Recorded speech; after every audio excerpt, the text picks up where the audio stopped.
Bang, bawa apa tu bang? Oish, ini paling rare ni. So okay, abang ni datang sini dia komplain sikit lah. Jom kita tengok. Dia bukan komplain apa, dia cakap kereta dia macam tak calibrate. So bila kita tengok kat sini, memang kita tengok macam mana dia pasang kamera macam ni. Sebab yang ni dia ada tempat asal dia. Tempat asal je ni selalunya kalau nak pakai untuk tempat asal ni juga kena pakai kamera yang jenis petak. Tak boleh pakai jenis macam ni. Bila kalau pakai untuk yang jenis macam ni, dia boleh letak bawah ni, dia tak boleh letak kat sini. Masalah bila kita letak bawah ni, nak calibrate macam mana? Angle kamera pun dah lari sangat Okay. So memang takkan dapat calibrate. Yang ni aftermarket lah bang? Yang ni aftermarket. Sebenarnya kereta ni dah ada 360. Tapi maknanya 360 tu dia nak tukar kepada aftermarket yang 360. So kita kena pilih kamera yang betul lah. Oh, niat dia nak tukar lagi jelas lah bang? Nak tukar lagi jelas. Okay, sekarang tapi ni Jahanam? Jahanam. Tak dapat angle? Tak dapat angle. So ni kita nak buat balik. Kita nak try pakai kamera yang jenis petak yang boleh masuk kat slot original ni. Lepas tu kita nak try calibrate. Kalau kata tak boleh, memang kena tebuk kat sini ya. So nanti kita tengok macam mana dia punya result. Okay, baik bang, kita try tu.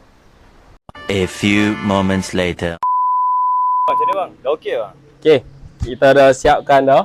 Tengok kita masuk balik tempat original dia. Cuma sekarang ni masalahnya lubang ni dia dah bagi besar dia dah bagi besar, kita tak boleh nak buat apa. So kita bor ni dia jadi tak cun sangat Tidaklah dia boleh masuk ngam-ngam. Memang nampak kemas yang ni dia kurang kemas. Sebab kalau macam ni punya case, selalunya bracket kat belakang kamera tu kita boleh pakai balik. Dia boleh pakai balik macam orang kata lebih kurang macam PMP Tapi wiring semua mesti kena tarik balik So ni last compact ni kita nak buat calibration. Nanti kita tengok macam mana result calibration. Harap-harap semua berjalan lancar. Jom nanti kita tengok. Bang, ni buat apa pula bang? Ni kita dah siap calibrate kali ni. So bila dah buat pasang 360 tu, kita kena make sure calibrate. So inilah hasil calibrate dia. Memang alhamdulillah okey. Dia ada banyak view Okay, so kita tengok balik kat luar. Ini dah calibrate tu, kita tengok kat luar lah.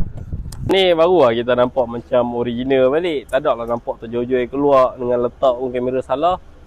Ini kami cuba buat yang terbaik So siapa-siapa yang berminat nak, macam contoh ada kereta yang nak tukar ke 360 aftermarket, boleh cari kami. So kita akan cuba sedaya upaya untuk pakai tempat yang original. Jom. So itulah result dia. Assalamualaikum.